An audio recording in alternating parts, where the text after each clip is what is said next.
আছেন উনি যেভাবে আমাদের উনি এবং ওনার সাথে অন্য যারা ছিলেন তারা যেভাবে জীবন বাজি রেখে গুম হয়ে যাওয়ার পর আবার সেখান থেকে বেরিয়ে এসে সারা বাংলাদেশের মানুষজন আমরা কি করবো, তার পরের ধাপটা কি হবে, এর পরের কর্মসূচিটা কি হবে, এরপরে আমরা কি করব, সমগ্র রাজনৈতিক দলের নেতৃবৃন্দরা, সাধারণ মানুষজন, মাস, ছাত্র, আমরা সকলে আসলে অপেক্ষায় ছিলাম একটি নন পলিটিক্যাল কিন্তু একটা পলিটিক্যাল, কোনো দলীয় না কিন্তু সকলের একটি নেতৃত্বের, এবং সেই নেতৃত্বের মাধ্যমে এই জুলাই হিরোরা কিন্তু আজকে আমাদেরকে তৎকালীন সময় পুরো আন্দোলনের নেতৃত্ব দিয়েছেন।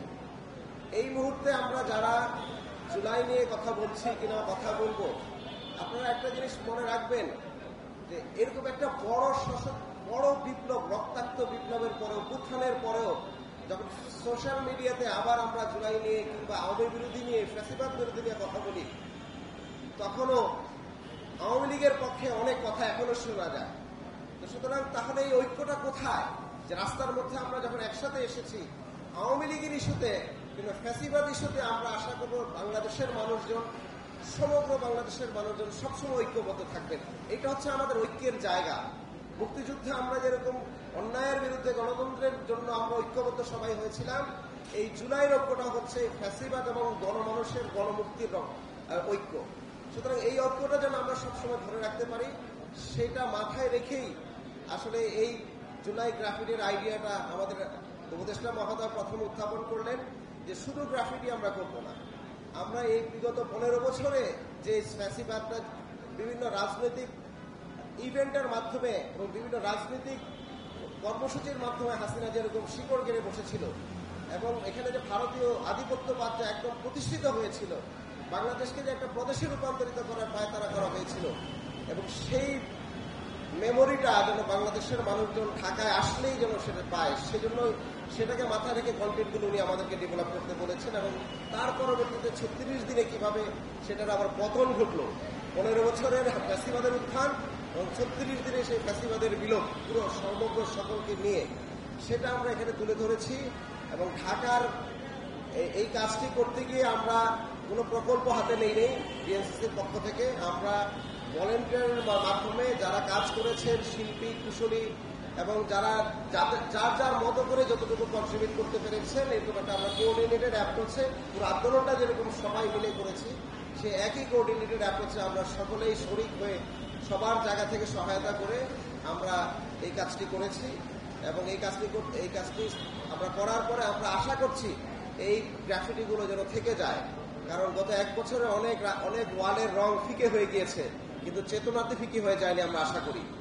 এখন এই গ্রাফিটি আমরা এগুলো সুন্দর করে করেছি। আমাদের দেখা দেখি অনেক রাজনৈতিক দলও এখন এই মেট্রো রেলের গায়েও, ফ্লাইওভারের পিলারেও কিন্তু গ্রাফিটি করছেন। আপনারা জানেন ছাত্র দল গ্রাফিটি করছেন, অন্য দলগুলো গ্রাফিটি করছেন।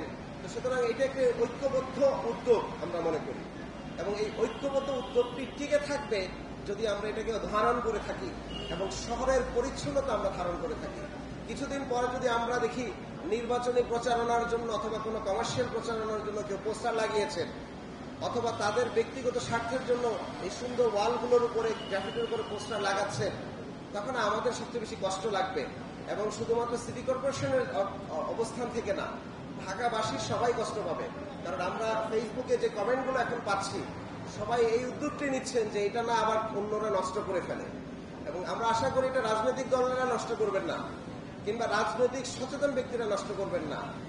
সামান্য যারা নিজেদের প্রচার চান, সে নেতা হতে পারেন কিংবা ব্যবসায়ীরা হতে পারেন, তারা তাদের হীন প্রচারের জন্য এই শহরগুলোর দেয়ালগুলোতে নষ্ট করার একটি আশঙ্কা রয়েছে। সেজন্য আমরা আহ্বান জানাবো, আপনারা এই কাজটি করবেন না, এই শহরটাকে সুন্দর রাখবেন।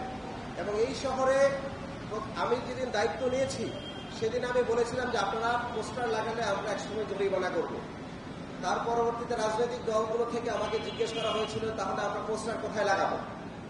আমরা সিটি কর্পোরেশনের পক্ষ থেকে এখন বিভিন্ন পয়েন্টে পোস্টার লাগানোর জন্য ফ্রি বিলবোর্ড করে দিচ্ছি, এবং এটা এই মাসের 15 তারিখের মধ্যে শেষ হবে। প্রায় 25টি থেকে 30টি বিলবোর্ড আমরা করে দিচ্ছি। আপনারা সেই বিলবোর্ডগুলোর মধ্যে পোস্টার লাগাবেন, সেটা একদম ফ্রি। এছাড়া রাস্তায় যদি পোস্টার লাগান, আমরা এই বিলবোর্ডগুলো লাগানোর শেষ পর্যায়ের পর থেকে আমরা কিন্তু আপনাদের নামগুলো তালিকাভুক্ত করে পাবলিকলি আমাদের ওয়েবসাইটে দিয়ে দেবো যে কারা কারা পোস্টার লাগিয়ে শহরকে নষ্ট করছেন এবং কমার্শিয়ালি টাকা পয়সা না দিয়ে এই শহরগুলোকে নষ্ট করছেন। তো সুতরাং এই আহ্বান আপনাদের কাছে থাকবে। আমরা অনুরোধ করছি, শুধু আহ্বান না, আপনারা এই শহরগুলোকে সুন্দর রাখবেন, পরিচ্ছন্ন রাখবেন এবং নির্দিষ্ট জায়গায় পোস্টার লাগানোর জায়গায় আপনারা পোস্টার লাগাবেন। তারপরেও যদি আমাদের এই কাজগুলো না করেন, আমরা তখন প্রচলিত আমাদের যে অ্যাডভার্টাইজমেন্ট রেট আছে সেই রেট অনুযায়ী আপনাদেরকে কিন্তু আমরা আর্থিকভাবে আমরা চার্জ করব। সুতরাং আমরা চাই এই শহরটা সবার হোক, এই শহরের গল্পটা, এই শহরের ইতিহাসটা যেন সবসময় অন্যায়ের বিরুদ্ধে থাকে। এই শহরের মানুষজন যেন কখনোই এখানে ফ্যাসিবাদকে যেন আর বিকশিত হতে না রাখে, সেরকম চেতনা নিয়ে আমরা ঘুমাবো, সেরকম চেতনা নিয়ে আমরা এই শহরকে বিকশিত করবো। আমি খুব আন্তরিকভাবে ধন্যবাদ জানাচ্ছি আমাদের উপদেষ্টা মহোদয়কে। উনি ওনার ব্যস্ততার সময়ে, এত ব্যস্ততম সময়েও উনি নিজে ঘুরে ঘুরে এই গ্রাফিটিগুলো দেখেছেন এবং আজকে উদ্বোধন করতে এসেছেন। তার সাথে আপনাদের সকলকেই আমি কৃতজ্ঞতা জানাচ্ছি। আমি মিডিয়ার ভাইদেরকে কৃতজ্ঞতা জানাচ্ছি। আপনারা এই শুক্রবারেও সময় করে এসেছেন। সকলকে একমতে শুভেচ্ছা জানিয়ে শেষ করছি। ধন্যবাদ।